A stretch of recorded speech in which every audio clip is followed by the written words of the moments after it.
Hello students, in this video we are going to discuss Cbse class 10 maths chapter 2 polynomials. So we are going through the concepts, children. So in this video we are going to see the third part of the concepts. Okay, we're just looking at the concepts one by one so that it will be easy for you to do the sums later on. Okay, so in this video we're going to see the relationship between the zeros and the coefficients. So you might be comfortable with what is a zero and what is a coefficient. We've learned how to find the zeros also in the previous video. So previously when we learned through the concepts, we were able to see that where we got the p of k to be 0, that k is going to be the 0 of that particular polynomial. Okay children, so what is a coefficient? Coefficient is wherever you have variables. Okay, so you have a lot of variables and then constants. So whatever is preceding the variable, and that is called the coefficient. If there is going to be ax cube, then a is going to be the coefficient of x cube. Okay, so this is how you will say about a coefficient.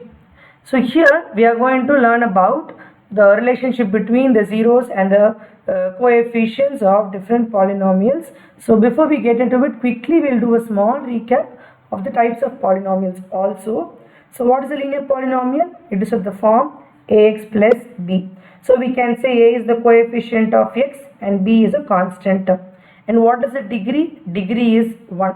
Because for this term we have the degree to be 1. For this it is going to be 0. So the maximum value is 1. Is it clear, children? So even here you have x plus 8. So what is the coefficient of x? Coefficient of x is a. So what is a here? It is going to be 1. And what is b here? B is going to be 8. Likewise, see the next thing, quadratic polynomials. It is going to be ax square plus bx plus c. Okay, so here you can say that the coefficient of x square is a, coefficient of x is b, and the constant term is c.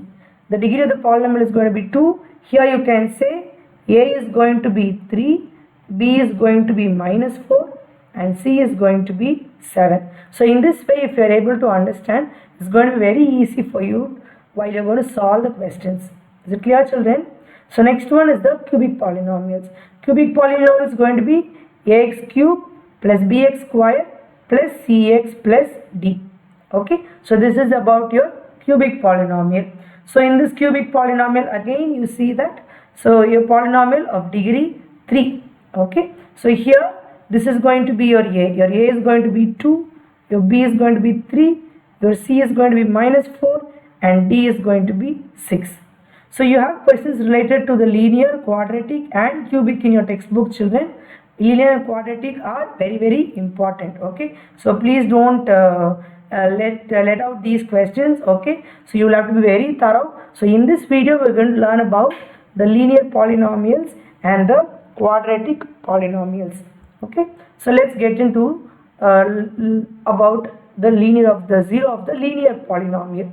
Okay, so here you can see that our zero is going to be p of k for ak plus b, where you're going to get 0. So in that way we can write that ak plus b is equal to 0. I can write ak is equal to minus b. So k is equal to minus b by a. So this is how you are getting this 0. Is it clear, children? So this is how we can very easily find out the value of the k. Okay, for every question, instead of doing all these calculations, you can just simply look into the main polynomial which is given, look into the constant term and the coefficient of x, and then you can write it of this form, minus constant term divided by coefficient of x. So this also remembering is going to be little difficult, so you can directly go in for this formula, because you will automatically remember the general standard form that p of x is going to be ax plus b for a linear polynomial. So whenever if you are given 4x plus b, okay, if you're going to be given p of x is going to be 4x plus b, then immediately you can say a is equal to 4, b is equal to, okay, 4x plus, we'll write it as 3. So b is equal to 3. So what will be the 0 of the polynomial? We can very easily say it is going to be minus b by a. So what is minus b by a? It is going to be minus 3 by 4. So now let us solve it the other way. Otherwise it will be 4x plus 3 equal to 0. So 4x will be equal to minus 3. X is equal to minus 3 by 4. Have you got the same answer in both the ways, children? So this is the easiest way to find out the 0 of a linear polynomial. And remember, a linear polynomial is a polynomial where the degree is going to be 1. If the degree is 1, then the number of zeros will also be equal to 1. Okay, so you can also remember that the number of zeros is equal to the degree of the polynomial. So with this you can get a very small clue that for a quadratic polynomial the number of zeros will be what? 2. Okay, so you can very well say that the degree, if the degree is going to be 1, then we can say the number of zeros is also equal to 1. The degree is 2, then we can say that the number of zeros is also equal to 2. Similarly, here it is going to be 3. Is it clear, children? So here we have linear, so we had only 1 0, and to find that 1 0, we use the formula minus b by a. Okay, if we have a quadratic polynomial, so this is the standard form. What is standard form? Ax squared plus bx plus c.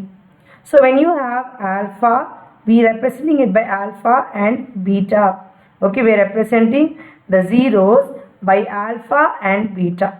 So when you have alpha and beta, we don't have formula to directly find alpha and beta, but we can get a relation between this alpha and beta with the sum and the product of the zeros.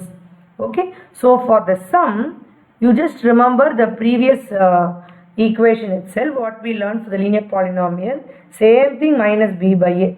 But remember, there b was the constant term and a was the coefficient of x.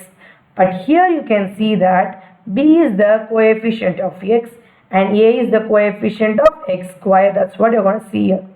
Similarly, when you're going to talk about the product, you can say that it's going to be c by a. Here there will not be any minus sign. No.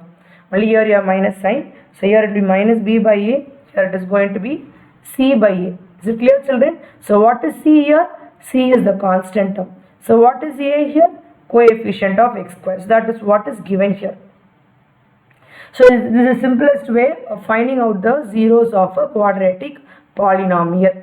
So if you are going to be given a polynomial, for example, let me take it to be x squared minus 5x plus 6. Then what will be my sum of the zeros? It will be what? Minus b by a. See, this is what I am applying. So it will be what? Here you can say that this is a, right? So your a is 1, your b is minus 5 and your c is 6. So what will be b minus b by a? It will be minus of minus 5 by 1. So it will be what? Plus 5 by 1.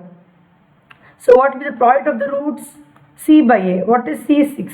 So it will be 6 by 1, which will be 6, or here you can say it is going to be 5.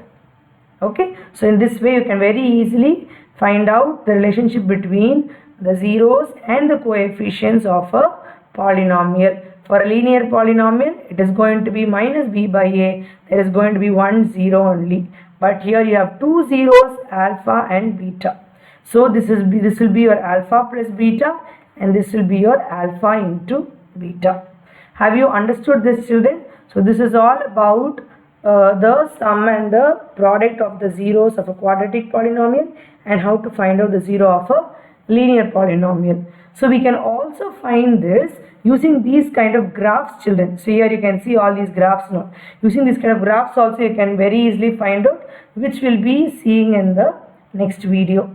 So hope you understood this, children. Please read through the textbook also. They have given you a lot of examples and all. Please try to go through everything and try to understand these concepts. So see you again in the next video, the next concept, children.